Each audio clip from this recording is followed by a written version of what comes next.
Team of the season is here, and if you're looking for a cheap and reliable way to buy your FIFA 23 Ultimate Team coins over Team of the Season, then please look no further than FIFAcoin.com. You can get a massive 10% discount, and you can also get an extra 5% when you use my code Martain. Link will be in the description. Hi guys, Martain88 here, and welcome back to another FIFA 23 video and another tactics video here on the channel. Today we're going to complete the little mini series where we're having a look at the 4-3-3 variations, and this one is the false 9 variation, which is 4-3-3 brackets 5s. A lot of you have probably heard the term false 9, and maybe you didn't understand what it meant or what formation it was in FIFA. Well, it's this one, guys, it's this one.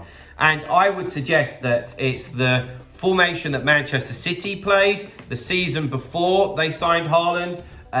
Barcelona have been renowned for playing it back in the day when they had Messi, Busquets, Xavi, Iniesta, those guys. I'd say that on FIFA, it doesn't really work exactly the same. I think in real life people do it.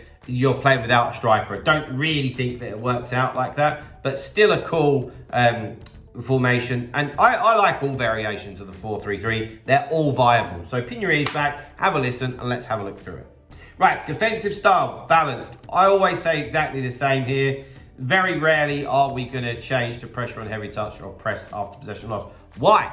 Because of the stamina, and mostly because we don't want players being dragged out of position. Practice, practice, practice, practice, practice yourself at putting pressure on. It works much better. How do you do that? It's via anticipation of what your opponent's going to do, a good reading, good right stick switching, and good second man pressing. Right, defensive width, 40. Stay nice and narrow. We don't really want to go any narrower than that because that will make it really easy for teams to come around the back of us. 40 is nice. Defensive depth, 60. I actually want to try and suffocate the opponent quite a bit here. Because where that striker is just dropped off a little bit, we've got a nice cluster of bodies in the middle of the pitch. So if the defence is pushed up as well, we can actually try and suffocate our opponent a little bit here. As always, build up play, chance creation, balance, direct passing. You've probably heard me say this a million times, but obviously we have it on balance because we want that variation. We want different options available to us, and chance creation, direct passing, it's just the best one. It's as simple as that. But if you do like forward runs, and go for it, you know. This is a big one though.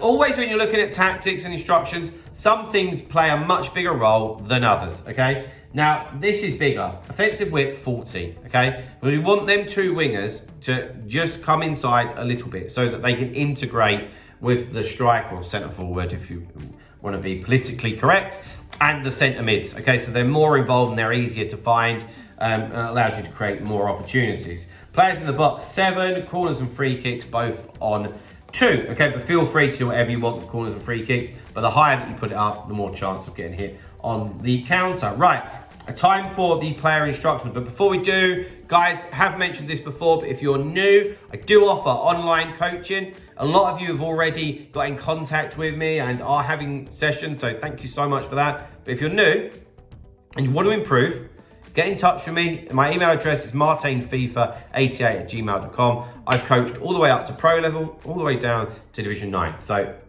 feel free to get in touch. Right, 2 centre backs, stay back while attacking. Oh, shock horror.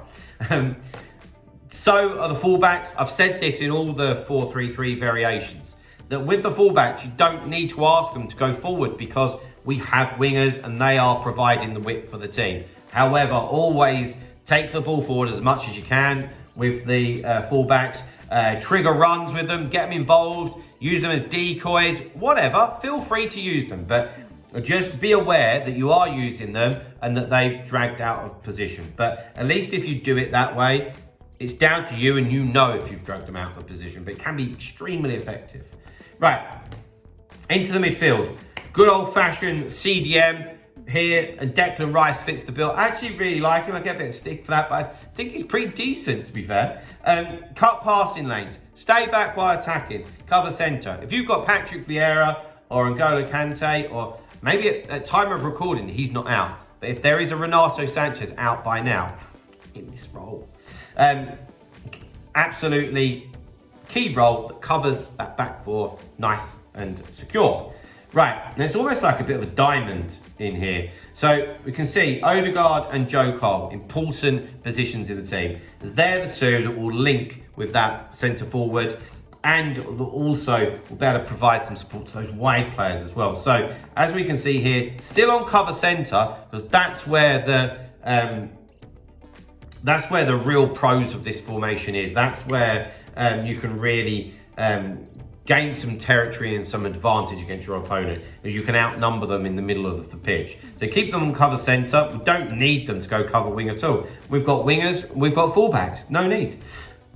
Get forward, we need them to get forward into the attack to help us to create goals, score goals, and often Joe Cole and Odegaard, those type of positions, are very similar to what they play in the 4-3-1-2 for me. They'll go quite undetected and just won't get noticed. And if you're keeping a lookout for their run, they'll score a lot of goals for you, I'm telling you. And getting to the box of crosses helps with that massively. The centre forward, which I think really you'll feel like it's just playing like a striker, just leave them alone, don't do anything with it. Out to the wingers, of course, remember that we have asked them to come in a little bit narrower so that they're closer to that midfield three and to that centre forward. So we've got them on comeback on defence, so that when we are defending, this is going to be really quite solid, because again, it will be like 4-1-4-1, to be honest with you. So nice and secure. But when we lose it, get into the box for crosses, direct passing's turned on, and they're going to integrate with Cole, Odegaard, Muller. So you've got a nice front five being supported by the CDM and the two fullbacks. That's quite attacking, in my opinion. But there we have it, guys. There's your false nine tactics and player instructions. Feel free to get into the comments and to drop a like on the video. And if you haven't subscribed, then please do. But I'll see you later, guys. Bye-bye.